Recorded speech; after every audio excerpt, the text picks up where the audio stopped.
Ainda na infância, Suzana Prado dava sinais de que era uma pessoa ansiosa. Anos depois, o problema só aumentou. A jornalista, que trabalhava com eventos, passou 9 anos sem conseguir dormir direito.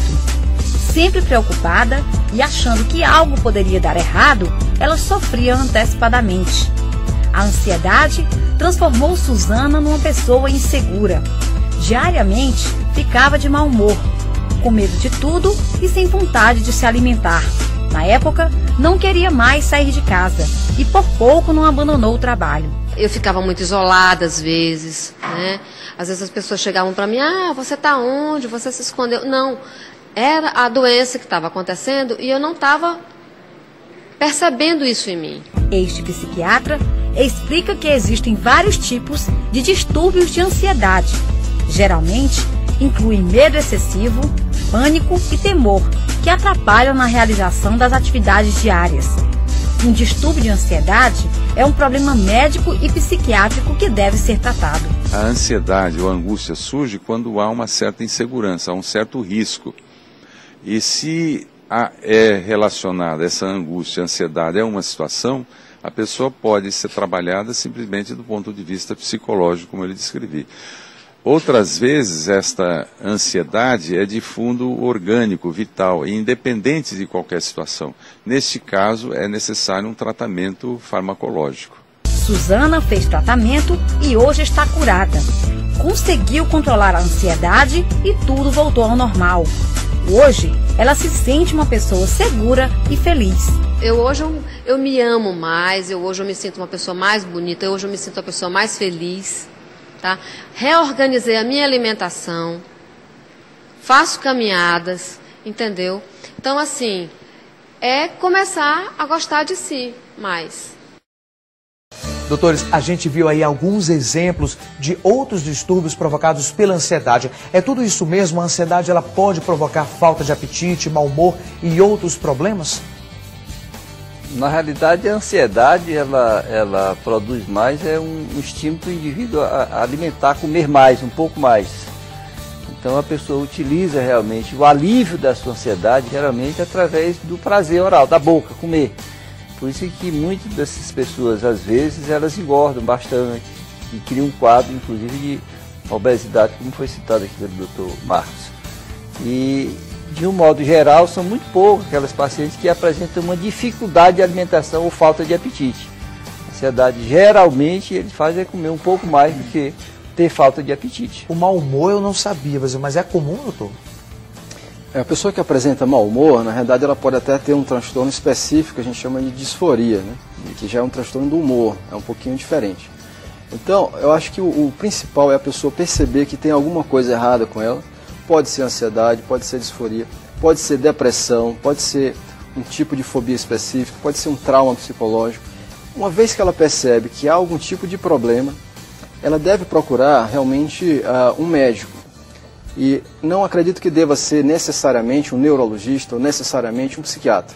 A depressão é um problema de saúde pública, é um problema que tem um impacto social enorme.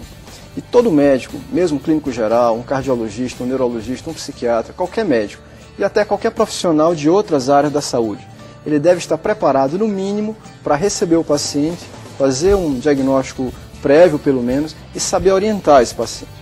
E o clínico geral tem que estar perfeitamente preparado para tratar a maioria dos casos de ansiedade, a maioria dos casos de depressão. E aqueles que forem um pouco mais difíceis, um pouco mais complicados, aí é que o clínico, percebendo aquela complexidade maior, ele encaminha para o especialista. O especialista de referência, no caso, é o psiquiatra. Muitas vezes o neurologista pode ajudar também, mas o especialista de referência, após a abordagem do clínico, após a abordagem do neurologista, é o psiquiatra. Oi, amiga. Já tô aqui no restaurante pro encontro, você lembra? Mas eu tô muito nervosa, amiga. Não sei o que fazer, me ajuda. Tô com dor na barriga, suando frio. O que eu faço, amiga? Olha, depois eu te ligo, tá bom? Tchau. Ai, meu Deus. Será que vai dar certo? Essa roupa tá boa? Ai, minha barriga. Ai, vontade de vomitar.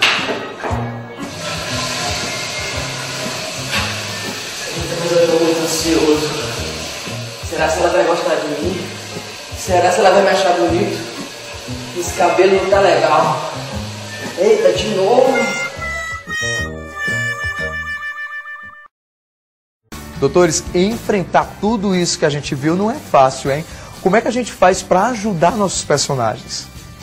Realmente não é fácil, mas a ansiedade pode ser perfeitamente ajudado com tratamento, com lazer também. Atividade física é uma coisa muito recomendada para as pessoas, fazer a sua atividade física diária, as suas religiões também, a sua fé, são momentos em que a pessoa pode buscar também ajudas, não só no médico, mas também na vida diária, no investimento pessoal, como essas atividades físicas. É muito importante que essa pessoa, o apoio familiar, na estrutura familiar, é muito importante. Porque o que acontece com muita frequência na ansiedade, e a manifestação da ansiedade, às vezes é um nível de insegurança que a pessoa própria tem dela mesma em relação aos problemas da vida. Então essa insegurança faz com que ela manifeste nesses momentos de provação, de uma prova, de um evento, uma situação de insegurança manifestada pelos sintomas já citados aqui anteriormente. Então essas pessoas às vezes precisam, a autoestima está um pouco comprometida, e nas terapias que ela pretende realizar, as terapias psicológicas geralmente, tem esse objetivo de melhorar um pouco a autoestima da pessoa, elevar um pouco o nível e o grau de confiança nela mesma. Se for um estudante que vai para uma prova, se ele tiver confiança naquilo que ele fez, que ele estudou, ele tiver consciência, confiança, ele pode ir perfeitamente para um momento de uma prova mais tranquilo, menos ansioso, porque a ansiedade interfere, inclusive, no rendimento na hora da prova. O fator emocional é importante nessa hora para ele desempenhar bem os seus conhecimentos ou não. Então, a tranquilidade, a ausência de ansiedade, que é natural praticamente em todos os alunos, mas dentro de um certo limite aceitável.